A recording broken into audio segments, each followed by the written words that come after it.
Hey everybody, it's EJ from Eyedesyn.com, and today I'm going to be covering count them, five different ways that you can create cel shading in your 3D compositions using Cinema 4D. Now the first two ways are going to be using the Sketch Toon module, which is only available to those of you out there who have the studio or visualized versions of Cinema 4D. But never fear, I'm going to be covering three other alternative ways that you can create cel shading using any other version of Cinema 4D, and that includes the free version of Cinema 4D, Cinema 4D Lite, that comes with Creative Cloud's After Effects. So let's jump in and let's create some fun 2D stuff in 3D. Alright, so the first two ways to create cel-shaded 3D objects in Cinema 4D are going to be using the Sketch Toon module, which is only available to those of you who have Cinema 4D version Studio and Visualize. So if you don't have those versions, no worries. I'll be going over a few more ways to create cel shading that you can do in any version. And that includes Cinema 4D Lite. So the first thing I'm going to do is, with all of these effects that I'm going to be doing to apply cel shading, I'm going to be working with the interactive render region here. So I'm just going to see a nice visual feedback of what's going on when I apply effects. And this is mainly because a lot of the effects that I'll be applying aren't represented accurately in your just general viewport. So that's why I have interactive render region on. So basically, just to set up the scene, I have just a bunch of just normal diffuse colors in here, just normal colors, no reflectance, no specular, nothing, just straight up color with some diffuse shading. And the first thing I'm going to do is we're going to use Sketch Toon, and we're just going to apply that as an effect. And this is going to be a global effect, so you can see as I apply the Sketch Toon render setting, or the effect, that everything in our scene is affected. And two things happen. Number one, we have outlines on outlining all of our objects in our scene, as well as some like simplified shading. So we now have like color bands instead of that smooth diffuse shading. So those are the two things that happen when you apply the Sketch Toon effect to your entire scene. So I'm not going to deal with lines right now. We're just going to deal with the cel shading here, which we have a little bit of that going on right now. To get rid of the lines, though, I'm just going to change the thickness value of the lines in the render settings down to 0. So that just controls the thickness of those strokes that are applied via Sketch Toon. So I'm just going to get rid of that. And basically what's going on in our scene is all controlled in this Sketch Toon shading tab. And you can see that we also have our background turned to white from what it was from before was black.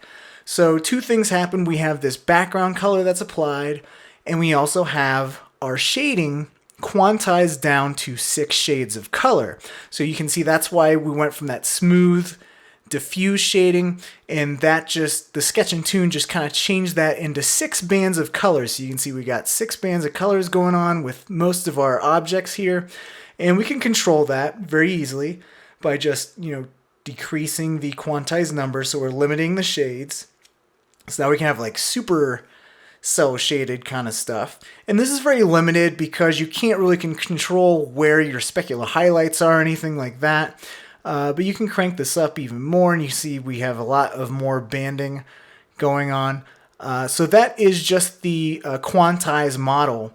The other model is gradient, and this is where you have a lot more control. And the overriding theme of cel shading in Cinema 4D is that most of it's done by gradients with no interpolation between each of these color chips right here. So everything's going to be very driven by this gradient. It's going to be a reoccurring theme in this whole entire tutorial for the cel shading. So with this method, you have a lot more control over how your shades of color are being applied across your 3D objects. So you can see that we have these 4 knots here, these 4 gradient color chips, and we can move these, and you can see this is kind of controlling where these color values are distributed along our objects. So you can see as I have this white chip, which is the brightest color, I move it over to the left, you can see what a lot more of that lighter color is being represented.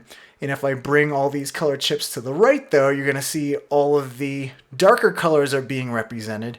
And I can move this very dark black chip over and you can see exactly what's happening. We have more of those dark values, which are just completely black, covering most of our scene. So that's kind of how we can control cel shading, is via this gradient with the color chips here. And we're also taking into account the illumination, the shadows that are being driven by any lights that are in our scene. So right now, let me see if I can find a light. I don't know if I have any lights on right now, but I can bring an infinite light in here and it's going to use that one light. And you can see that we can also go in here and get some shadows going.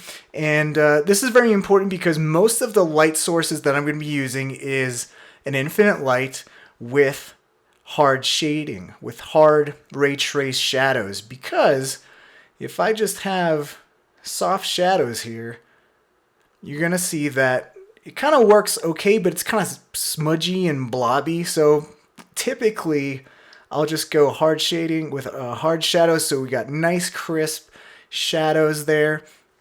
And the reason why I use infinite lights is because it's this massive light source, and you can see the difference between using a omni light and a infinite light. And this is actually, this actually kind of works well for the scene, having this omni light, because it looks like this fire is, that's where it's kind of casting the shadows and the light source and all that good stuff.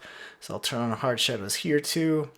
So it all depends on what your scene is, but you can see if I'm trying to light this entire scene with just this one light, it's kind of difficult.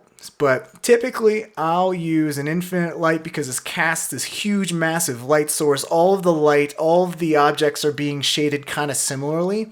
So that's just a stylistic choice that I like to make.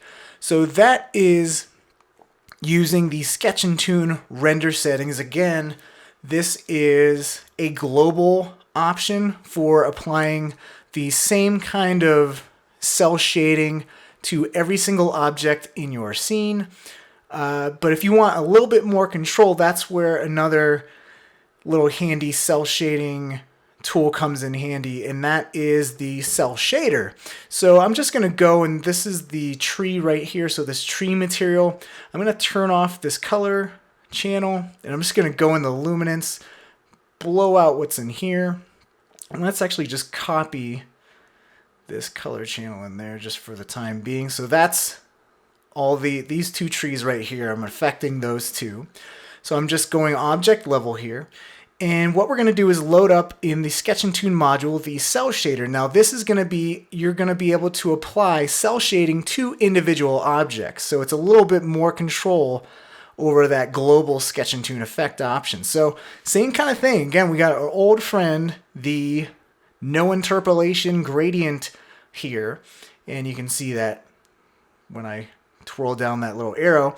And by default, it's set to just blue diffuse, and we got 3 shades of blue. But we can go ahead and say, let's go ahead and just grab this kind of green color, and let's try to get that in there, get some green, something like that. And then I'll just delete these 2 gradient knots and just duplicate them, and I'll just make this chip a little bit lighter, and then this chip I'll just make white. So you can see exactly what's going on here. We got this nice highlight here, and again, it controls the same way as that shading option in the global Sketch Toon settings.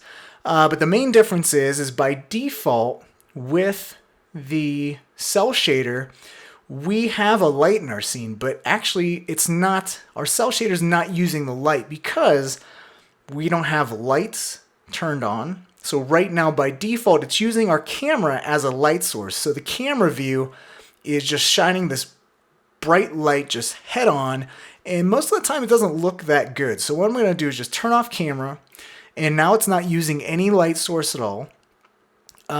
But then to use the actual lights in our scene, we just have to enable the light option, and that will then take into account our infinite light here. And the thing about infinite lights is it doesn't matter where you have this light positioned in your scene. You can see that nothing changed. It's all about the angle. The angle is what is going to control how the cel shading is cast onto your object as far as a light source goes. So the angle controls everything there, so we can just have it like that. Little top, and you're going to see that no shadows are being applied to our cel shaded objects here, and that's because we also need to enable shadows.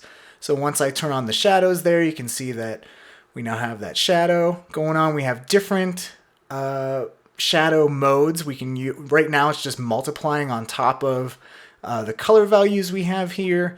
We can actually use the light shadow, so the color is driven by the actual color of our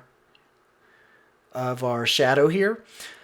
So I can go and change this to, say, like a darker green, something like that. So that's very handy. I'm just going to reset that to black.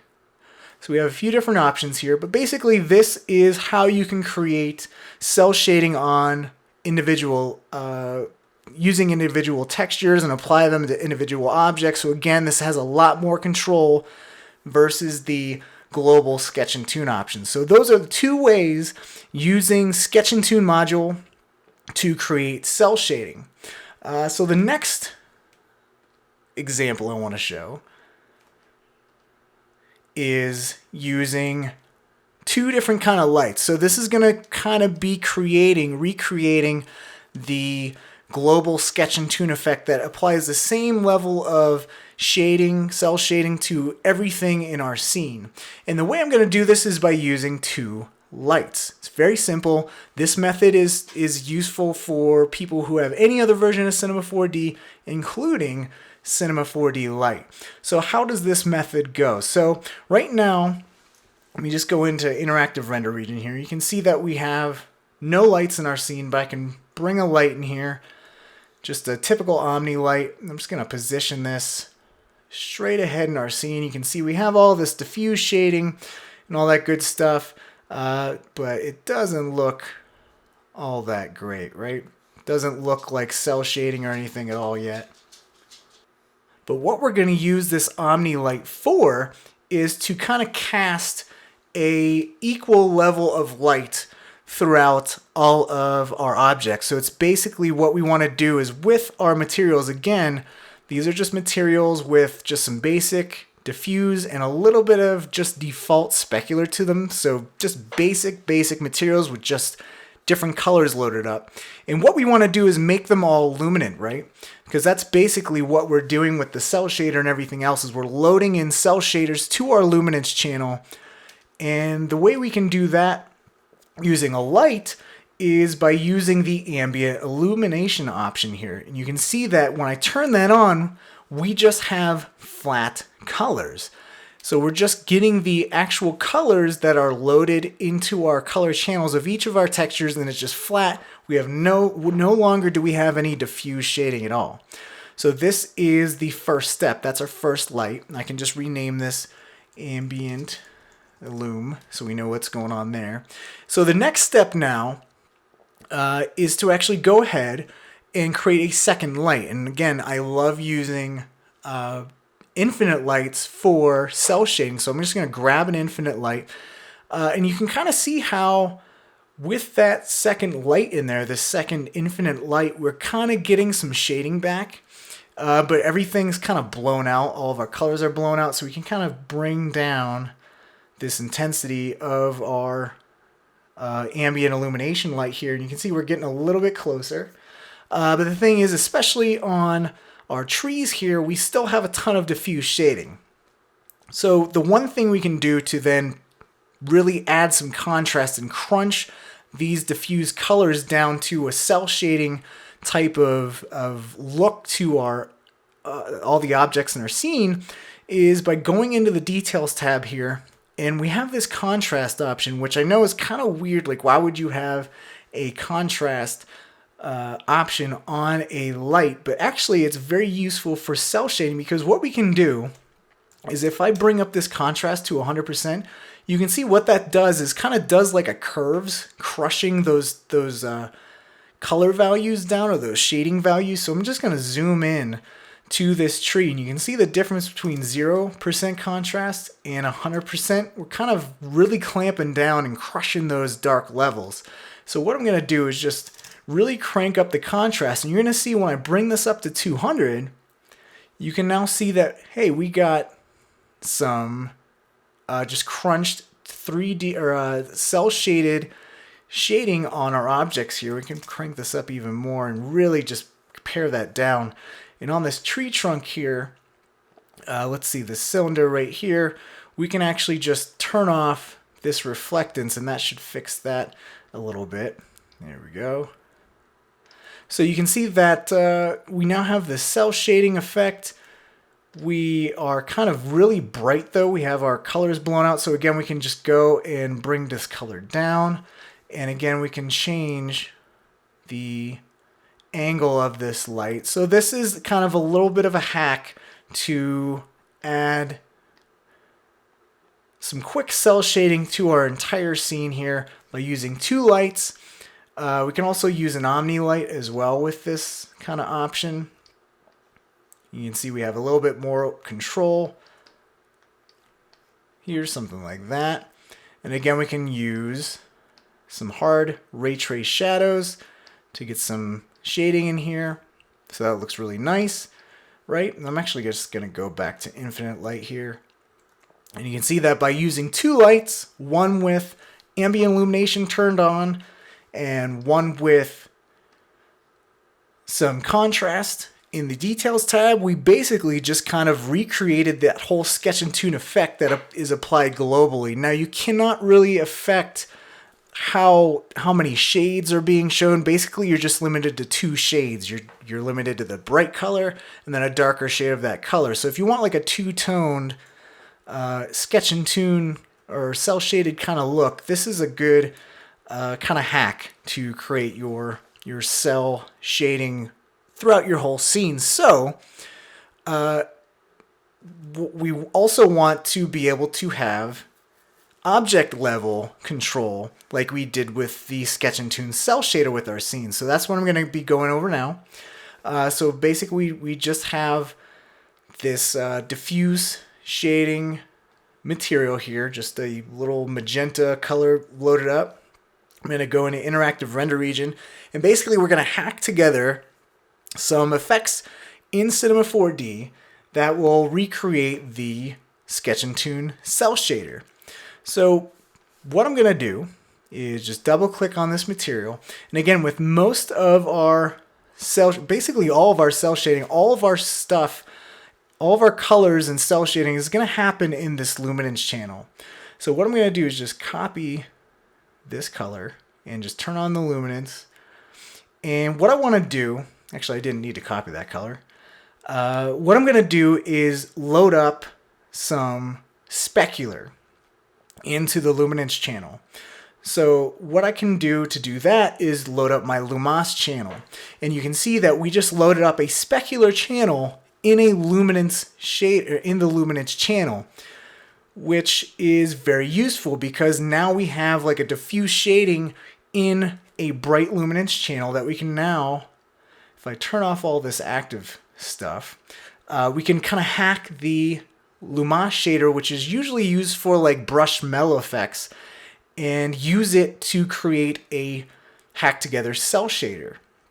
So the first thing I want to do to make this work is basically I'm just going to plan out ahead what I'm going to be doing is I'm going to use this specular shader. I'm going to use something similar to like Colorama in After Effects, or the Sketch Toon quantize effect, where we can limit this specular shading or this diffuse shading we loaded into this luminance channel and just make it into a specific number of shades of color. So that's kind of what I'm doing. And the first thing I want to do is, right now we don't have the full spectrum of gray values. We now have like 50% gray to 100% black. So what I'm going to do is bring up the illumination to say 120, 130, maybe 150. Let's do that. So now we can see that we have close to 100% white, and then we have 100% black. So we're getting that full spectrum of grayscale values, which is very important, because now what we're going to do is load up a layer shader. And basically what that does is going to put that Lumos shader in a layer stack. And now we can start working like we're in Photoshop, and we can start applying other effects. So what I'm going to do is go and use the colorize effect, and what's going to happen is, number one, everything's going to turn to black, because what I'm going to do is click and drag here and create some gradient knots. And you're going to see that what happens is just like Colorama, we're mapping those black and white grayscale values that we had in our Lumos channel, and we're remapping them to different colors. So remember, everything we're doing with the Cel Shader is all going to be driven by a gradient with no interpolation, right? So I'm just going to turn the interpolation to none. I'm just going to move this gradient knot over here, and voila, look at that. We now have our like quantized shading effect that we had from our Cel Shader. And again, this is as a material, so we can apply this to individual objects. We have object level control. So what we can do is just go in here and just get those different magenta values. So something like that. And then we'll get that magenta-y kind of color. And then we can add like a nice specular highlight here. So you can see exactly what's going on. We just hacked together the Lumos shader, loaded up the specular channel in our luminance channel, and then just colorized it and constrained it to 3 shades of color using this little gradient with no interpolation, and we got our Cel Shader, basically, that works with any version of Cinema 4D, even Cinema 4D Lite. So again, I can go in here, and we can again use this infinite light to control everything. We can also turn on the shadow, ray trace shadows here, and then I'll just rotate this light. And you see we have this really cool, nice, hot pink Move logo. Pretty dang cool, right? So that's our, basically using the 2 lights to create Sketch Toon global cel shading, and then using the Lumos shader with colorizer to create or recreate the Sketch Toon Cel Shader. So there's one last way to create cel shading in Cinema 4D, any version of Cinema 4D, and this is very useful for when you want to create like infographic-y stuff where you don't want to, maybe you don't want to have a light control all where your color values are, because remember, in all of our other examples like this move, how these colors are, or how these colors are mapped onto our 3D objects, all driven by this light. But what if you want to have very precise colors mapped to different parts of your objects, but you don't want to create different lights for each individual object? Well, this is where something called the Falloff Shader comes in handy, because you can see here how we have all these different blue values mapped to different parts of this laptop here, which is very handy, especially for like a lot of infographic work where you have more boxy shaped things, and you don't want, and you have many of these objects in one scene, and say an illustrator that was working in Illustrator is making these elements in ways that's very hard to recreate in 3D using cel shading with lights. And then say, you know, you have different colors coming from different angles, and then you have to create different lights for each individual object. It just becomes a really huge pain. So to be able to recreate and have a lot more control on an object level without using lights of how your cel shading is applied to an object, we can use something called a Falloff Shader. Now I'm just going to blow this out, the Falloff Shader I currently have in here. And you can see that now we just have a white luminance color loaded up in our luminance channel, so everything looks flat. So what I'm going to do is just load up the Falloff Shader here. And you can see what that's going to do. Again, we have our friendly neighborhood gradient that we're going to use for, again, everything. So you can kind of see what's going on here. We're loading up a gradient. Right now we have some interpolation, which we don't want. But by default, what's going on here, what's going on with the Falloff Shader here, is it's applying a gradient and it's using the normals of your object to color every single object in your scene. And we have this direction in the space. So I'm just going to stay in object space, but this direction is very important because this controls how the gradient's applied to your object. Now, these three values represent X, Y, and Z. So it's almost like we're using the direction of these three values here to kind of say, hey, position the Cel Shader light or that infinite light in this direction. So right now we have a value of 1 in the Y. So it looks like a light source is up in positive Y. If we go and bring this down to say -3 or -1, you're going to see that it looks like the light source is coming from below. So you can kind of see what we're doing here is using this direction to basically position where our quote-unquote light source is going to be that's going to then cast these colors, this gradient color across our object. So the first thing I want to do is just create a gradient with no interpolation at all. So we got like our nice cel shading here, right? And then we can go ahead and change these colors to, you know, those blue shades or green, whatever we're doing here. And let me just create that, and then we'll get just a bright blue there. So now we have our colors loaded up, but we now can control where the light source is. So right now I have like the light source coming from -X and -Y. So -1 and -1 in each. You can even see in the material preview here that we now have like this diagonal composition here. And we can also bring this into -Y, or -X, sorry. And this is kind of controlling it in Z space. So this is the Z space here. So right now, our light source is kind of coming from the front of our scene in -Z. And if we move it back, you can see that a lot of our dark colors, it looks like a light source is back in Z space, over here positive Z space. So this is very handy when you have a lot of objects in your scene that you want very specific colors being cast onto different faces of your objects, say like boxes and stuff like that. I found that this is very handy to be able to control what's going on with all these different shades. And then we can also just, you know, maybe we want a darker shade over here. See what that looks like. So maybe we don't want that. So you can see what's going on here. You can add more gradient knots. And say I want the top of the keyboard to, or the keys on the keyboard to be more illuminated. So I can just move the light a little further up in Y, and maybe, let's see what's going on here.